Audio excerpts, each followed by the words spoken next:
अस्सलाम वालेकुम dear students, क्या हाल है। होपफुली आप सब लोग ठीक होंगे।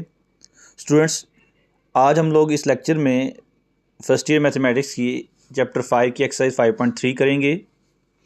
बेटा, एक्सरसाइज 5.1 में जो हम लोगों ने रकमों को रिजॉल्व किया था पार्शियल फ्रैक्शन में, वहाँ पर जो टर्म्स थी वो थे linear factor, linear and non repeating factor. मतलब उनमें एक्स की पावर भी 1 थी और होल की पावर भी 1 थी। फिर एक्सरसाइज 5.2 में बेटा जिन क्वेश्चंस की हम लोगों ने पार्शियल फ्रैक्शन की थी वो थे linear and repeating factors. Linear repeating factor का मतलब ये था कि उनमें जो एक्स की पावर थी वो तो 1 थी, लेकिन होल की पावर 2, 3, 4 या उससे ज़्यादा थी, नंबर रिपीट हो रहे थे। आज स्टूडेंट्स एक्सरसाइज 5.3 में हम लोग पार्शियल फ्रैक्शन का थर्ड केस पढ़ेंगे और इसमें हम लोग कहते हैं जो क्वेश्चन आएंगे वो है क्वाड्रेटिक एंड इररिड्यूसिबल। जैसे कि बेटा यहाँ पर मैंने एक रकम को हाईलाइट किया है एक्स स्क्र प्लस 1। इसमें एक्स की पावर 2 है तो ये क्वाड्रेटिक है, और एक्स स्क्र प्लस 1 की फैक्टराइजेशन नहीं हो सकती, इसलिए ये इररिड्यूसिबल है। तो एक्सरसाइज 5.3 में हम लोग क्वाड्रेटिक और इररिड्यूसिबल जो फ्रैक्शन होगी उसकी पार्शियल फ्रैक्शन करेंगे। तो स्टूडेंट्स, हम इसको स्टार्ट करते हैं रिजॉल्व इनटू पार्शियल फ्रैक्शन में। तो हम लोग देखें इस सवाल में बटे के नीचे एक्स स्क्र प्लस 1 एक फैक्टर और एक्स प्लस 3 दो, तो दो फैक्टर हैं। तो एक्स स्क्र प्लस 1 और एक्स प्लस 3 की हमारे पास दो पार्शियल फ्रैक्शन बनेगी। जब बटे में एक्स की नीचे एक्स की पावर 2 होगी तो ऊपर जो कांस्टेंट हैं वो आते हैं ए एक्स प्लस बी की शक्ल में, और जब एक्स की पावर 1 हो तो फिर कांस्टेंट सिंगल फॉर्म में आता है ए बी सी, जैसे हम लोग प्रीवियस दो एक्सरसाइज में कर चुके हैं। यहाँ पर बेटा आपको मैं बताता चलूँ कि यहाँ पर क्योंकि बटे के नीचे एक्स की पावर 2 है तो ये प्रॉपर फॉर्म होने के लिए ऊपर पावर 1 हो अगर एक्स की तब भी ये प्रॉपर फॉर्म होती है, और अगर एक्स की पावर 0 हो तब भी ये प्रॉपर फॉर्म ही होती है। इसलिए जब बटे में क्वाड्रेटिक फैक्टर होता है जैसे एक्स स्क्र प्लस 1 है तो ऊपर कांस्टेंट हम लोग ए एक्स प्लस बी की शक्ल में लिखते हैं, क्योंकि हो सकता है ऊपर एक्स वाली रकम हो सकता है बटे के ऊपर कांस्टेंट नंबर हो, या हो सकता है ऊपर दोनों रकमें जैसे x plus 1 over x square plus 1 हो, तो ये भी प्रॉपर फ्रैक्शन ही है। इसलिए जब बटे में के नीचे एक्स की पावर 2 होगी तो ऊपर जो कांस्टेंट हैं वो हमारे पास a x plus b x plus c x plus d की शक्ल में आएंगे। लीनियर आप कह लें, लीनियर कम्बिनेशन बनेगा। और जब बटे के नीचे एक्स की पावर 1 होती है तो ऊपर हम लोग सिंगल कांस्टेंट लिखते हैं, क्योंकि अब प्रॉपर फॉर्म होने के लिए एक्स की पावर ऊपर 0 होगी, उसके अलावा और कुछ नहीं हो सकती। क्योंकि अगर बटे के ऊपर एक्स की पावर 1 भी हम लोग लेंगे तो भी बटे के ऊपर और नीचे जो है न्यूमिनेटर और डिनोमिनेटर में वेरिएबल की पावर सेम होगी, डिग्री सेम होगी, तो वो इम्प्रॉपर फ्रैक्शन बनेगी। तो जो पार्शियल फ्रैक्शन होती है वो प्रॉपर फॉर्म में ही होती है। इसलिए जब एक्स की पावर 2 होगी तो बेटा हमारे पास जो इसके कांस्टेंट हैं वो लीनियर कम्बिनेशन में ए एक्स प्लस बी की शक्ल में आएंगे, और जब एक्स की पावर 1 होगी तो सिंगल सिंगल कांस्टेंट आएंगे। होपफुली ये कंसेप्ट आपको क्लियर हो जाएगा कि कब हम लोगों ने सिंगल कांस्टेंट को लेना है और कब हम लोगों ने लीनियर कम्बिनेशन में कांस्टेंट को लिखना है। तो स्टूडेंट्स, ये हमारे पास इसके दो कम्बिनेशन हमारे पास बन गए थे।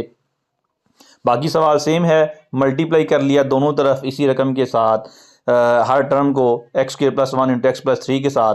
जब पहली रकम के साथ करेंगे तो बेटा जी पहली रकम जो है उसको जब आप मल्टीप्लाई करेंगे x square plus 1 x plus 3 के साथ, ये दोनों रकमें कैंसिल हो जाएंगी और 9x मनफी 7 मिलेगा।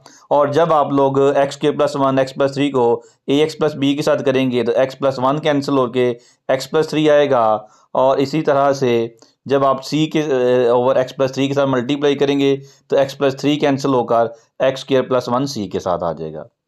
फिर बेटा हम लोगों ने पढ़ा था जिनमें जो एक्स की पावर है वो 1 होगी बाहर और अंदर, उन फैक्टर्स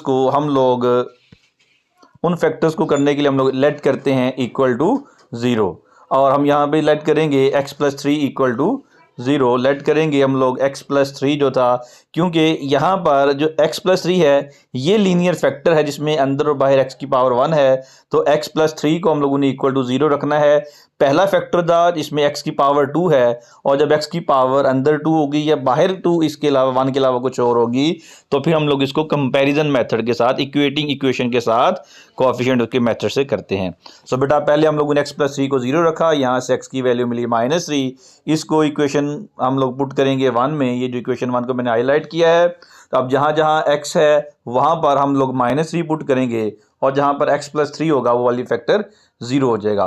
तो x की जगह -3 पुट कर दिया, और a के साथ x की जगह -3 पुट कर दिया, और दूसरा फैक्टर जो था वो 0 हो गया था। और सिमिलरली c के साथ जहाँ पे x है वहाँ पे -3 पुट किया। इसको जब आप लोग दोनों को सिंप्लीफाई करेंगे मल्टीप्लाई करके, तो -34 = 10c, और c की वैल्यू बेटा मिलेगी हमें यहाँ सिंप्लीफाई होने के बाद, c जो है वो इक्वल होगा -17/15। स्टूडेंट्स अब हमारे पास टोटल हम लोग देखें तो हमने 3 कांस्टेंट लिखे थे, एक a, एक b और एक c। हम एक कांस्टेंट मालूम कर चुके हैं, और बटे के नीचे फैक्टर जो मौजूद है वो एक क्वाड्रेटिक फैक्टर है जिसको हम लोग लेट नहीं कर सकते। तो फिर हम लोग कंपैरिजन करेंगे, कंपैरिजन करने के लिए हम लोग इक्वेशन 1 को एक्सपेंड कर देंगे। So now equation 1 can be written as, या फिर आप इसको लिख सकते हैं इक्वेटिंग इक्वेशन 1 या एक्सपेंडिंग इक्वेशन 1 हम लोग लिखेंगे। अब एक्सपेंडिंग का मतलब था हम लोग इनको मल्टीप्लाई करेंगे, a 9x - 7 वैसे ही, और a × x² + 3x + bx + 3 और प्लस cx²।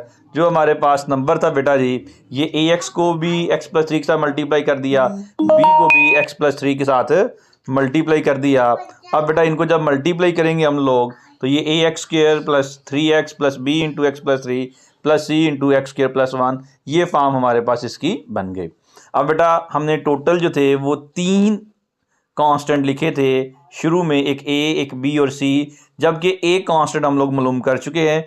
पीछे 2 कांस्टेंट हमारे पास रहते हैं जो हमने मालूम करने हैं, इसलिए हम लोग 2 पावरों को ही कंपेयर करेंगे, और स्टार्ट करेंगे बड़ी पावर से। लेफ्ट और राइट हैंड साइड को अगर हम लोग देखें इस क्वेश्चन में, तो x की बड़ी पावर जो है वो 2 है, इसलिए एक x की पावर 2 को कंपेयर कर लें, एक x की पावर 1 को कर लें, x की 0 वाली पावर कर लें, ठीक है। अगर नहीं भी करेंगे तो कोई ज़रूरत नहीं है, उसकी हमें ज़रूरत नहीं पड़ेगी। तो बेटा जी अगर हम लोग x² की बात करें तो लेफ्ट हैंड साइड पे x² वाली रकम नहीं है।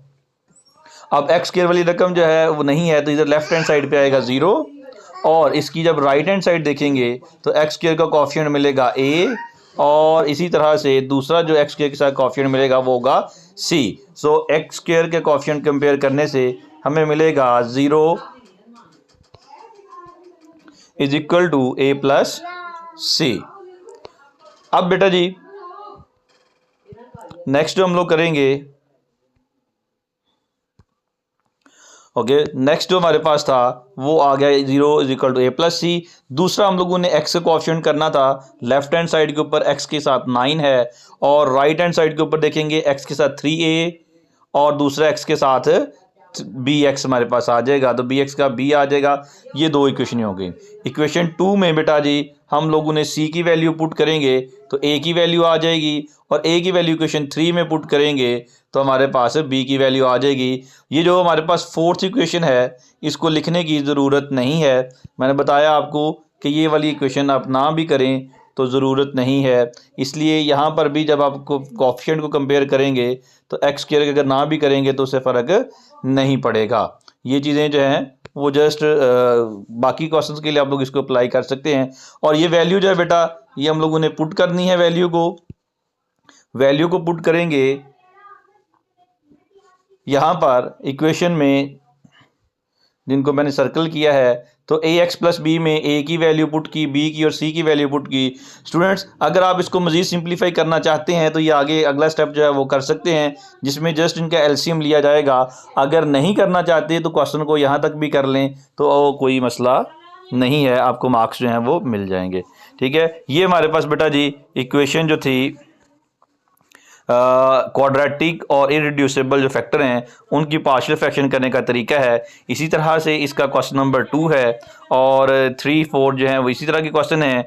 नेक्स्ट जो लेक्चर होगा उसमें मैं इस एक्सरसाइज का आप लोगों को क्वेश्चन जो है वो करवाऊंगा 8 और क्वेश्चन नंबर 9। ये 2 क्वेश्चन करवाऊंगा। बाकी क्वेश्चन जो है बेटा वो इसी मेथड से हैं, ये आप लोगों ने कंप्लीट करने हैं। नोट्स में आपको शेयर कर दूंगा, वीडियो लिंक में शेयर कर दूंगा आपको इस लेक्चर की भी, और इसके अलावा मैं एक और वीडियो लिंक बेटा आप लोगों के साथ शेयर कर दूंगा जिसमें बाकी के क्वेश्चन जो हैं वो भी सॉल्व किए होंगे। तो ये इनको कंप्लीट कीजिएगा, साथ साथ इसकी असाइनमेंट बनाते जाएं। जैसे ही हम लोग इंशाल्लाह फिजिकल क्लासेस में वापस आते हैं तो ये असाइनमेंट्स जो है वो आपकी सबमिट होंगी सारी चैप्टर 5 की। और मैं फिर बताता चलूँ कि जो लेक्चर्स, जो सिलेबस आपका ऑनलाइन कवर हो रहा है वो नेक्स्ट जो है आप लोगों का बेटा जी क्लास में, फिजिकल क्लास में नहीं पढ़ाया जाएगा। थैंक यू, अल्लाह हाफिज़ बेटा।